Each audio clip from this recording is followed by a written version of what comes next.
평소 삶의 의욕을 느끼지 못하고 자살을 고민하던 24세 남성 장목 씨는 혼자 죽기 억울하니 누군가를 데려가겠다는 뒤틀린 결심을 하고 범행을 준비했습니다. 장 씨는 범행 이틀 전부터 주방용 흉기 2개를 미리 준비하였으며 이를 소지한 채 거리를 배회하며 공격 대상을 물색했습니다. 그는 범행 장소로 대학교와 고등학교가 인접해 있지만 밤이 되면 상가가 좁고 CCTV가 부족해 인적이 드문 월계동의 한 보행로를 낙점하였습니다.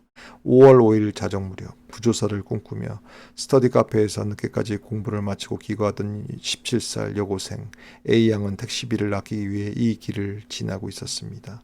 장 씨는 이틀간 거리를 배회하다 우연히 2차례나 마주친 A양을 타겟으로 삼아 갑작스럽게 흉기를 휘둘렀습니다. 이때 A양의 비명소리를 듣고 도움을 주기 위해 현장으로 달려온 동갑내기 남학생 B군 17세 장 씨를 제지하려 했으나 장 씨는 B군에게도 흉기를 휘둘러 상처를 입힌 뒤 곧바로 현장에서 도주했습니다.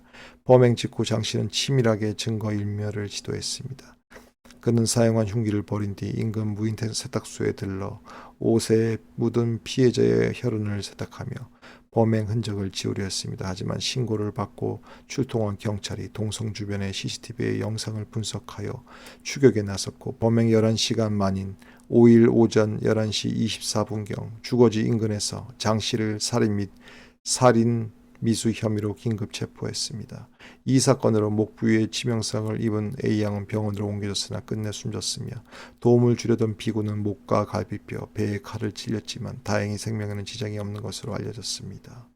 장 씨는 경찰 조사에서 사는 게 재미없어 충동적으로 저지른 일이라며 우발적 범행을 주장하고 있으나 경찰은 그가 이틀 전부터 흉기를 준비해 배회한 점과 범행 후 옷을 세탁한 점을 근거로 계획범죄라고 생각하고 수사를 하고 있으며 장 씨는 이후 영장실질 심사에서 피해자가 여학생인 줄을 몰랐다며 기자에게 답했습니다. 하지만 구마부대는 이렇게 말씀드릴 수 있습니다.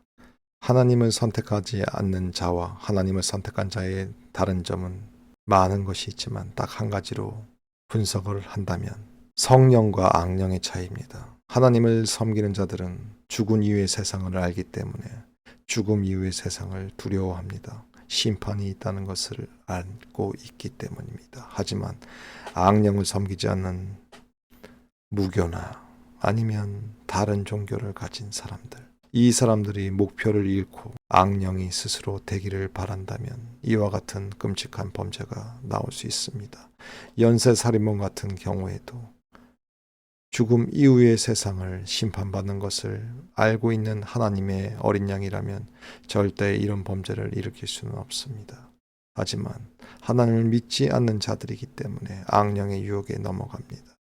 그리고 이 살인의 형태는 일반적인 다른 자아가 침입하는 현장과 같습니다. 인간의 자아는 몇 개로 구성되어 있는데 그 안에 있는 흉측하고 더러운 자아가 기본 성격의 자아를 누를 경우 이렇게 순간적인 범행으로 자기 자신의 이성을 잃는 모습으로 나타나기도 합니다. 이것은 다른 자아의 악령이라고도 합니다. 옛 어른들이 말씀하셨던 어떤 거에 홀려서 일을 저질렀다는 그 말 뜻 자체도 바로 악령에 홀린 것과 같습니다. 그 악신과 악령에 홀린 그 자아가 다른 형태의 기본 자아를 지배하면서 악령의 형태에서 그 범죄를 저지르게 된 것입니다. 안타깝지만 이 범죄를 저지른 24살의 장씨 또한 회개하지 않고 그리고 용서를 빌지 않는다면 반드시 지옥에 갈 것입니다.